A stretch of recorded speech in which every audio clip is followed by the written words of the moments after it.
हम जब भी परफॉर्मेंस की बात करते हैं तो बात हमेशा मर्दों पे आ जाती है। प्रेशर जैसे हमेशा मर्द पे ही होता है। मर्द या मर्दानगी ये जो वर्ड है वो डायरेक्टली या इनडायरेक्टली लड़कों के फिजिकल रिलेशन के साथ जुड़ा जाता है। और जब बात फिजिकल रिलेशन की हो तो वहाँ पे स्ट्रेंथ स्टेमिना के साथ साइज की बात तो होगी ही, क्योंकि बात अगर औरत की संतुष्टि की हो और बात अगर मर्दों के परफॉर्मेंस की हो तो सबसे पहले हमारी सोच होती है कि साइज बहुत ज़्यादा मैटर करता है। तो सवाल ये आता है कि साइज कितना होना चाहिए, कितना ही अप्रोप्रिएट हो तो एक फीमेल को सेटिस्फाइड भी किया जा सकता है। और अगर फीमेल की बात छोड़ भी दूँ तब भी नॉर्मली एक मर्द का जो प्राइवेट पार्ट है उसका साइज कितना होना चाहिए, और ये मैं नहीं, ये साइंटिफिकली कितनी होनी चाहिए, रिसर्चर्स के हिसाब से कितनी होनी चाहिए जो कि आइडियल हो, और आइडियल ना भी हो नॉर्मल हो। तो चलिए फटाफट उसके बारे में हम बात कर लेते हैं। हेलो एवरीवन, मैं हूँ ऋतु। देखिए ये जो साइज का चैप्टर है ना, यहाँ पे सबसे पहले मैं एक बात तो क्लियर कर दूँ कि साइज जो होता है ना वो 80% जेनेटिकल होता है, यानी कि 80% के केस में साइज को इंक्रीज नहीं किया जा सकता। बट ये जो 20% है ना, ये बहुत सारी चीज़ों पर डिपेंड करता है, और ये 20% की वजह से ही आपका साइज आपको छोटा भी दिख सकता है, और आप अगर चाहो तो एक पर्टिकुलर एज में इस 20% को इंक्रीज कर सकते हो। मैं नहीं, ये रिसर्चर्स बताते हैं। देखिए साइज को बढ़ाए कैसे, नहीं बढ़ाए कैसे, क्या होता है क्या नहीं होता है, इससे पहले एक चीज़ को और क्लियर कर देते हैं कि साइज आइडियली और नॉर्मली कितना होना चाहिए।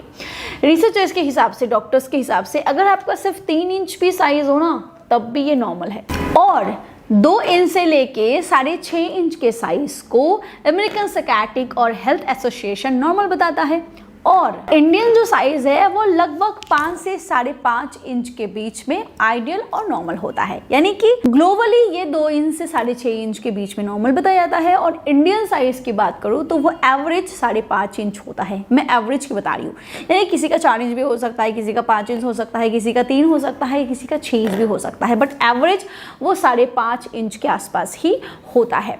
बट डेफिनेटली ये जो साइज है वो इरेक्टेड साइज की बात करें, यानी कि आपके पेट में जब ब्लड फ्लो होता है, जब आप फिजिकल रिलेशन के लिए अपने आप को प्रिपेयर करते हो, मैं उस वक्त की बात बता रही हूँ कि फ्लैशिट की बात नहीं बता रही हूँ, मैं इरेक्टेड पेनिस की बात बता रही हूँ। अगर आपका प्रॉपर इरेक्ट होता है, यानी कि 100% इरेक्शन होता है, तो उसके बाद अगर आपका साइज 3 इंच से लेके स्टार्ट होता है और 6.5 इंच के बीच में होता है तो अब बेफिक्र रहो, आप नॉर्मल के कैटेगरी में आते हो। तो अब बात करते हैं कि ये जो इरेक्शन है, ये जो साइज है, ये छोटा क्यों हो सकता है, कैसे हम इसको बढ़ा सकते हैं, कौन सी चीज़ों पे ये 20% डिपेंड करता है जिसकी मैंने बात करी, थोड़ा सा उस पर बात कर लेते हैं। पहला, अगर आपका इरेक्शन अच्छे से ना हो। देखिए बहुत लड़के होते हैं ना जो बहुत ही कम उम्र से ही ईडी का शिकार हो जाते हैं। ऐसा क्यों? क्योंकि cigarette, alcohol, bad habit, bad lifestyle, ये सारी चीज़ों की आदत उनको बहुत ही कम उम्र में लग जाती है।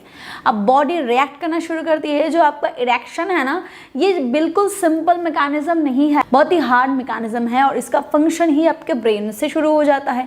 तो ये जो एडिक्शन है ना कहीं आपके ब्रेन को अफेक्ट करता है, आपके बॉडी में ब्लड फ्लो को अफेक्ट करता है, जिसकी वजह से आपको ईडी की शिकायत बहुत ही कम उम्र से हो जाती है, और जिसकी वजह से प्रॉपर इरेक्शन नहीं आता, और आपका साइज जो है एक्चुअली वो भी आपको प्रॉपर नहीं मिलता। श्रिंकेज की प्रॉब्लम, लिंग की जो नसें हैं, जो वेन्स है, अगर उसमें किसी भी तरीके की दिक्कत हो तो भी आपको आपका साइज जो है, आपका साइज वो भी आपको नहीं दिखता। तो अगर आपका साइज आपको प्रॉपर चाहिए, जो आपको भगवान ने गिफ्ट किया है वो अगर आपको प्रॉपर चाहिए, और अगर आपको लग रहा है कि आपकी साइज जो है वो आपको प्रॉपर नहीं मिल रहा है, इरेक्शन 100% नहीं हो रहा है, तो अपने डाइट पे फोकस करो। थोड़ा बहुत धीरे धीरे अपने आप को हेल्दी लाइफस्टाइल पे स्विच करने की कोशिश करो। मैं नहीं बता रही हूँ फटाफट सब हो जाता है, फटाफट सब नहीं होता है। अच्छी चीज़ करने के लिए वक्त की ज़रूरत होती है, तो अपने डाइट पे थोड़ा फोकस करो। अनार हो गया, आम हो गया, पम्पकिन सीड हो गया, chocolate, dark chocolate, coffee, watermelon जो होता है वो बहुत अच्छा होता है। इन सब चीज़ों को अपने डाइट में इंक्लूड करो।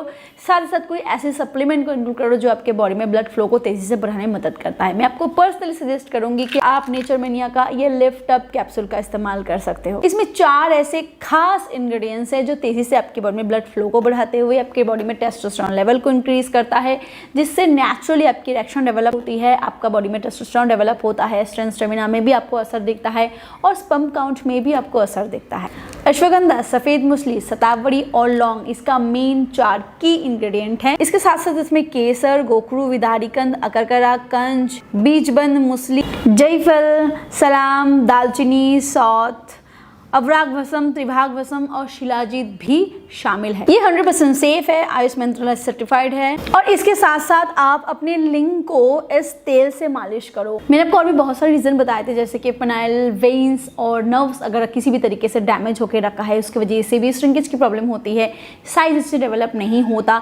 अदरवाइज पेनाइल हेल्थ को भी हेल्दी रखने के लिए, अच्छे से इरेक्शन को फील करने के लिए, जो भी आपका साइज है उसको मेनटेन करने के लिए आप नेचरमेनिया लिफ्ट अप ऑयल से रोज़ाना दिन में 2 बार मालिश करो, कुछ बूंद को लेके।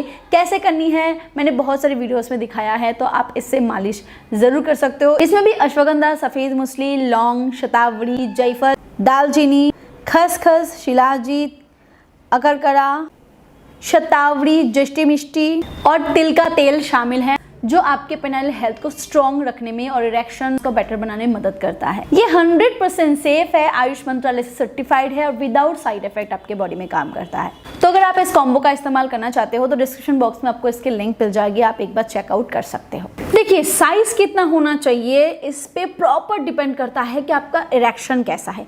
अगर आपका 100% इरेक्शन है और उसके बाद भी अगर आपका साइज 2 इंच से कम है तो डॉक्टर्स इसको नॉर्मल नहीं बताते और उस केस में इसको माइक्रो पेनिस कहा जाता है। और ऐसे साइज वाले लड़कों को काफ़ी दिक्कत होती है, इवन उनको यूरिन पास करने में भी बहुत दिक्कत होती है, सेक्स करना बहुत ही दूर की बात है। देखिए, साइज, ये जो मैं 20% की बात करी ना, जिस पे मैंने कहा इरेक्शन है, एक माइक्रो साइज की प्रॉब्लम है, अदरवाइज ये जो इरेक्शन है, इसके अलावा भी बहुत बार ऐसा होता है कि कम उम्र में हम बहुत सारी ऐसी गंदी आदत लगा लेते हैं जिसकी वजह से हमारा जो साइज़ यानी कि आपका जो साइज़ है वो प्रॉपर डेवलप ही नहीं हो पाता।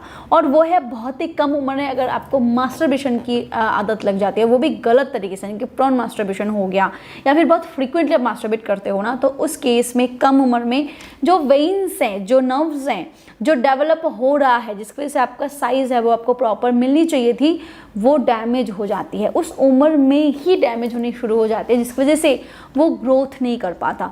मसल्स भी डैमेज हो जाते हैं, इस वजह से उसमें ग्रोथ नहीं होती। डॉक्टर्स ये कहते हैं कि अच्छा डाइट और हेल्दी हेल्थ आपके साइज़, आपकी बॉडी, हर चीज़ को हेल्दी रखने में मदद करता है। एक अप्रोप्रिएट एज तक ये ग्रो करता रहता है और डॉक्टर्स ये भी बताते हैं कि 21-22 साल तक एक मर्द का शरीर जो है वो डेवलप होता रहता है और साथ साथ उनकी साइज़ भी डेवलप होती रहती है।